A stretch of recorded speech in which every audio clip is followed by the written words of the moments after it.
आज हम क्षितिज गर्भ सूत्र को समझने की कोशिश करेंगे। ये एक ऐसा बौद्ध ग्रंथ है जिसे लेकर ना कई तरह की गलतफहमियां हैं, पर आज हम ये जानेंगे कि इसका असली संदेश डर का नहीं बल्कि प्रेम का है।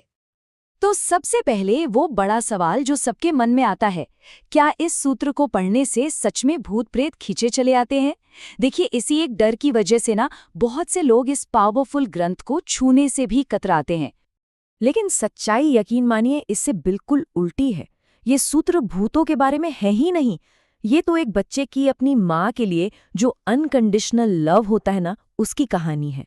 ये फिलियल पाइटी यानी संतान के धर्म और करुणा की एक अद्भुत गाथा है।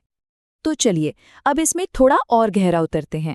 इस सूत्र को सही मायने में समझने के लिए ना एक बात जाननी बहुत जरूरी है। वो ये कि ये पूरा उपदेश ही माता पिता के प्रति अपने कर्तव्य को निभाने के लिए, मतलब पुत्र धर्म के एक महान उदाहरण के तौर पर दिया गया था। और बस यही एक बात इसके हर पहलू को एक बिल्कुल नई रोशनी में दिखाती है। तो आखिर ये क्षितिगर्भ सूत्र है क्या? असल में ये महायान बौद्ध धर्म का एक बहुत ही फाउंडेशनल टेक्स्ट है। इसमें भगवान बुद्ध क्षितिगर्भ नाम के एक बोधिसत्व के बारे में बताते हैं। अब बोधिसत्व कौन होते हैं? वो महान आत्माएं जो दूसरों की मदद के लिए अपने मोक्ष को भी दांव पर लगा दें। और क्षितिगर्भ ने तो सभी को, खासकर नरक में तकलीफें झेल रहे लोगों को बचाने की प्रतिज्ञा ली थी। तो इस पूरे सूत्र का जो आधार है वो है पुत्र धर्म और कर्म का सिद्धांत।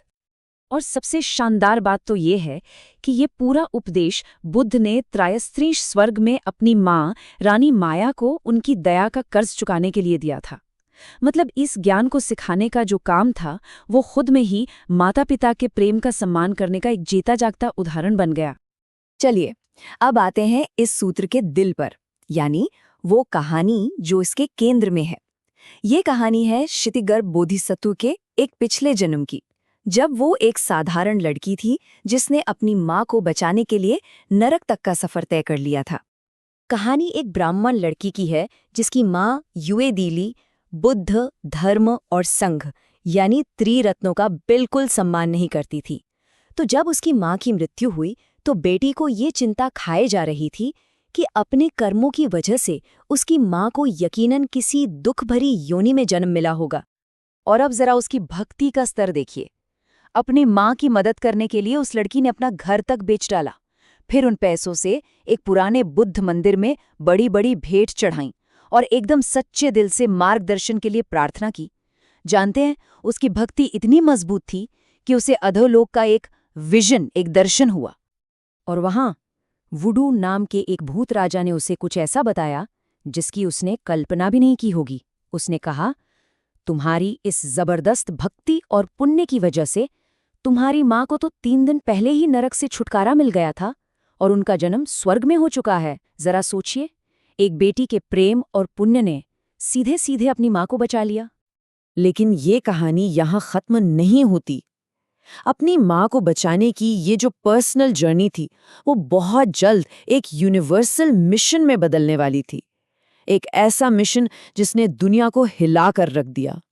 हुआ ये कि जब उस ब्राह्मण लड़की ने नरक में अनगिनत दूसरे लोगों को भयानक तकलीफें झेलते हुए देखा तो उसका देख करुणा से भर गया। उसे लगा कि उसकी ये खोज सिर्फ अपनी माँ तक सीमित नहीं रह सकती। बस यही वो पल था जब उसका निजी दुख यूनिवर्सल कंपैशन में बदल गया। और उसी क्षण उसने वो महान प्रतिज्ञा ली जिसने उसे हमेशा के लिए क्षितिगर्भ बोधिसत्व बना दिया।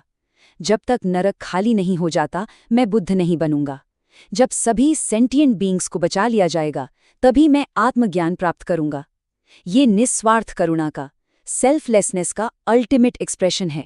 अच्छा, तो कहानी से आगे बढ़े तो ये सूत्र हमें जीवन और मृत्यु के बाद के लिए बहुत ही प्रैक्टिकल गाइडेंस भी देता है।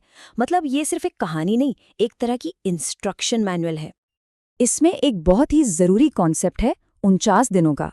सूत्र कहता है कि मृत्यु के बाद के जो पहले 49 दिन होते हैं वो एक गोल्डन रेस्क्यू पीरियड की तरह हैं।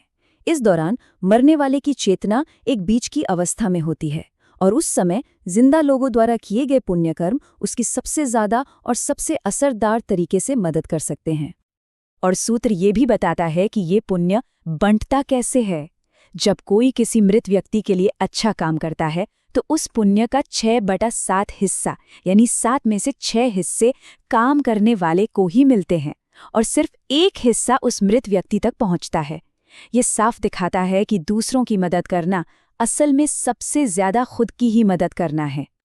कर्म की बात को समझने के लिए ना एक बहुत अच्छी मॉडर्न एनालॉजी है। कर्म को एक जीपीएस की तरह सोचिए।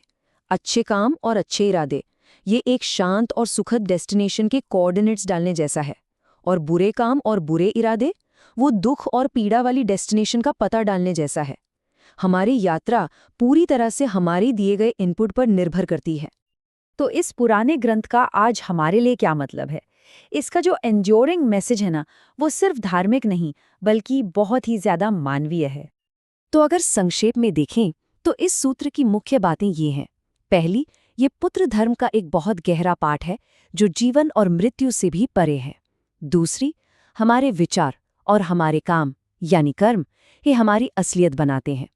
तीसरी, करुणा कोई पैसिव चीज नहीं है, ये बदलाव लाने वाली एक एक्टिव फोर्स है। और चौथी, दूसरों की मदद करना ही असल में खुद की मदद करने का सबसे ताकतवर तरीका है। और अंत में एक सवाल के साथ आपको छोड़ते हैं। क्या हो अगर नरक कोई फिजिकल जगह हो ही ना? क्या हो अगर ये सिर्फ हमारे मन की एक अवस्था हो, जलन, गुस्सा और डर से बनी एक मेंटल स्टेट? एक ऐसी अवस्था जिसे हम इस सूत्र में सिखाए गए प्रेम और करुणा से अपने अंदर ही बदल सकते हैं।